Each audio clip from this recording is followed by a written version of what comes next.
Hello, everyone. Welcome to the Bureau of Land Management Eastern States' brand new podcast, Not Your Ordinary Job. I am your co-host, Jasmine. Hello, everybody. I'm Ashley. Each week, we will highlight a Jackson Hotshot team member by allowing them to speak about their experience working in the career of fire. We are very excited for you to listen to their stories. We also encourage you to head over to nifc.gov, that's NIFC.gov, for the latest fire news every weekday. It's always great to know about what's going on in the news when it comes to fire. Without further ado, we would like to welcome Josh in the show. How are you? Good, I'm doing good. Thank you for having me. Of course. Anytime. Our first question would be, what made you want to get into the career of fire? So the first time I thought about firefighting in general was back when I was 25 years old. And then, for whatever reason, I didn't get the opportunity to do that. And I found myself in Vietnam teaching English. And I kept hearing my friend talk about all these fires that were happening in California. And I thought to myself, if I ever get a chance to go back home to America, I might try to check it out. And then, well, one thing led to another. I got married in Vietnam, came back with my family, and I didn't not want to go back to the 9 to 5 job. And I thought I might as well just put all my chips in trying to land a wildland firefighter job. So here I am. That's great. And how long have you been in the fire career? This will actually be my first year in fire. So it's a really huge transition because I was first in banking and then I went into teaching English. That's awesome. What are the biggest challenges do you feel that are faced when working in the career of fire? I think, to be honest, because coming into this job that it's going to be physical and it's going to be mentally challenging. Yeah. But for me, I think it's been being away from family, by far, because you're constantly on the road. You don't really know when you'll be back. Things change all the time. Yeah. So it's hard to really tell your family when you'll see them again. But even though that's sort of a con, what would you say would be your favorite part of working in fire? Favorite part? Definitely, there's a few actually. The ones that come to mind, definitely the mental, physical challenge of it. Very different. And especially me being super new to this, every day is a learning experience. I'm learning new things every day, learning as I go. So that's pretty nice. And it's also the adventure side of it. We get to go to places that most people never get to, see. And also another one I would say is just the different people that you get to work with on a daily basis. Different personalities coming from different backgrounds, and being able to come together to be a cohesive unit is pretty cool. And I was going to mention too, it's one of the things, the reason why I wanted to do this as well was the gratification aspect of it. In teaching, I got gratified from being able to see my kindergartners, learn.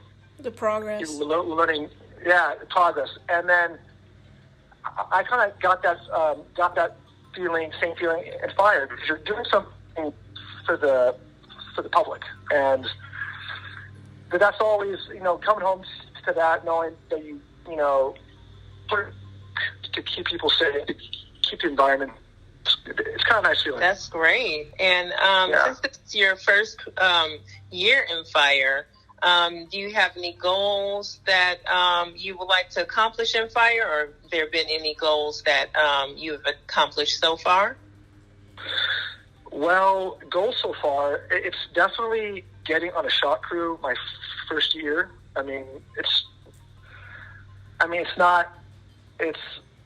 It's pretty difficult to do that, especially me having like really no background in fire. So going from teaching to fire, that's a goal itself. Oh, right, yeah.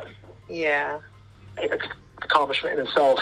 As far as future goals, I would like to get on a SAW team eventually.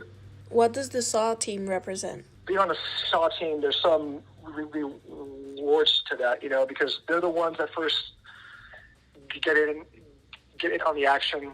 They're the ones that have to endure the most on the line because they're carrying all that equipment. You're like deep in the woods. So you're like... You're leading the way as SAW. Yeah, pretty much, yeah.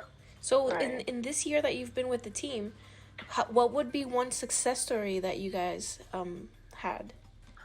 One success story? I mean, to me, they're all success stories if you complete the mission, you know? Probably the success story is the way that we all adapted to what was brought to us. Like, I think the way that we handled the heat in Florida, because our last two roles were in Florida, and it was pretty hot out there, and we did not complain. Like, we all put in the hard work. Was this in the beginning of the pandemic? Yeah. So I think, I mean, I'm glad that you mentioned that too, because I think as a crew, we all took responsibility to sort of like really good at like trying to be safe as a unit, like wearing our PPE, like wearing our face masks in public, sanitizing everything, you know, we're really on top of that. So I think that's a success story, you know, by itself. I mean, we came together and well. What are the biggest misconceptions from the general public about fire? Because I honestly feel like there's all these, there's like one opinion about fire. You know, I think that's probably the one I face the most. Is like, that doesn't sound bad. All you got to do is spray water on the fire. And that's not exactly what we do right all the time. Yeah, I mean, there's a time and place, but most of the time we're not doing that. Yeah, definitely not. Yeah, definitely, especially when it comes to like, you know, wildfires out in land. Or my wife, she didn't know what a wildland firefighter was. Like, she didn't even know that that type of profession even, you know, was there. So like, oh wait, so you guys fight in the forest, not in the city. So she didn't know that there's a separate group out there that was doing that. So since you've been in the Jacksons, what would you say it takes to become a great team member? To be a great team member, be willing to help with any task, whether or not it's assigned. Menial, yeah, like menial. So like, be willing to take any task, like to do as much as you can for your crew members, for the whole crew in general. Being able to put in work, not complain, have a positive attitude,